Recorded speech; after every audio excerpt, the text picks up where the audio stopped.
A common sticking point when starting your plants from seeds can often be achieving consistent, reliable germination. For a long time, I've relied on the spray and pray method of sowing seed heavily, then thinning them out later. But what if I told you that there was an inexpensive tool that could make the whole process faster, easier, and more reliable while using less seed overall? In today's video, we're going to be experimenting with the benefits of using a heat mat for starting your seeds and show you how this unassuming tool can give your plants a stronger start. I'll be doing this by comparing 4 varieties of plants: peppers, tomato, eggplant, and celery. All had a tray started on both a heating mat and without, and we'll show how that variable affected their development over time. There are a number of benefits using a heat mat can provide.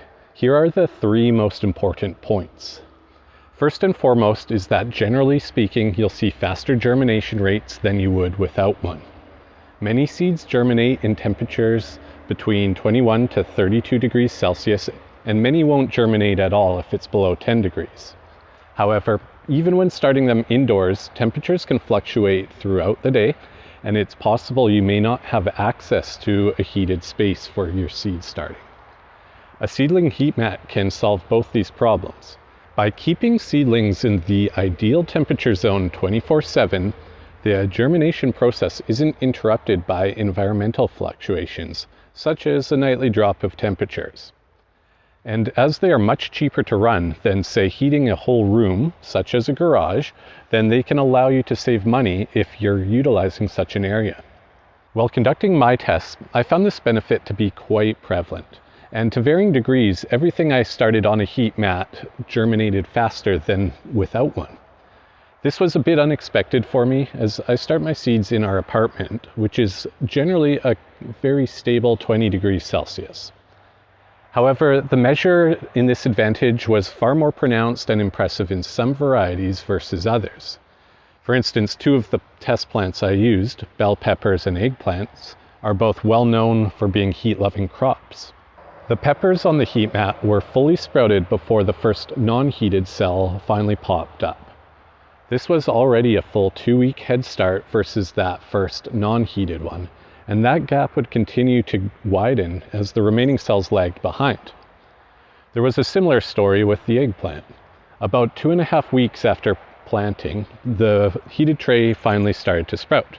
It would take another week before the first couple cells of the non-heated one started to wake up themselves. Thanks to the consistent temperatures a heat mat provides, you can also expect more uniform germination while utilizing one. This means more seeds will sprout together.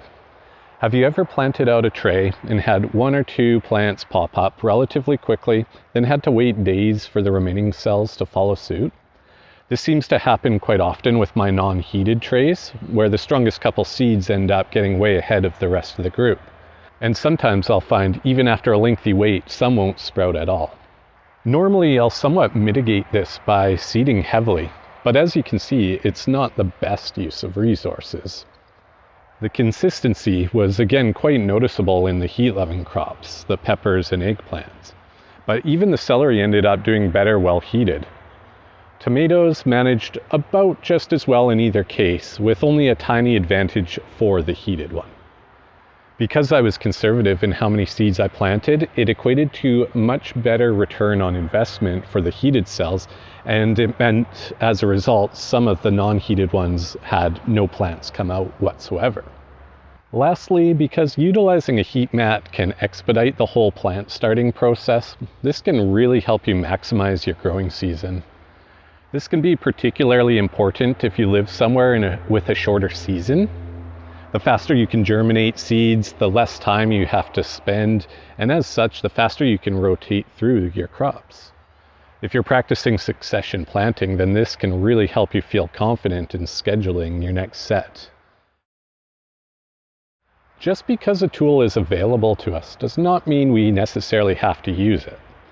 Ultimately, a lot of the benefit you'll realize is dependent on what you're growing and the ambient temperatures of your seed starting area. If it's already consistently warm, then the benefits might be a bit underwhelming. The cost wasn't overly expensive though. I got a 2-pack for about $35 Canadian. They draw about 20 watts each, which means running them non-stop for a month would only cost about $3. So while quite affordable, everyone's situation is different, and it's a-okay to go without one for a while. As mentioned earlier, some types of plants benefited far more than others. While my eggplant and peppers certainly got a real jump, the story with my tomatoes and celery was a much less dominating victory. Though the heated cells did come up first, it wasn't necessarily by very much. For the tomatoes, they had about a 2-day head start compared to their non-heated companions.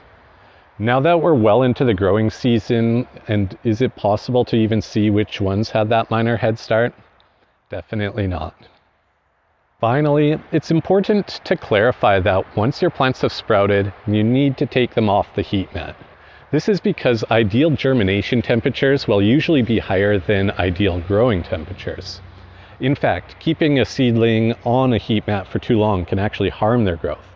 That additional heat might cause the plant stress, could promote legginess, and it might even just risk drying them out. So rotate them off and start the next batch of seed instead. So, was it a worthwhile investment? For my use, I'd say certainly so. I saw a measurable improvement in germination rates and speed, even though I start my seeds inside our comfortably heated home.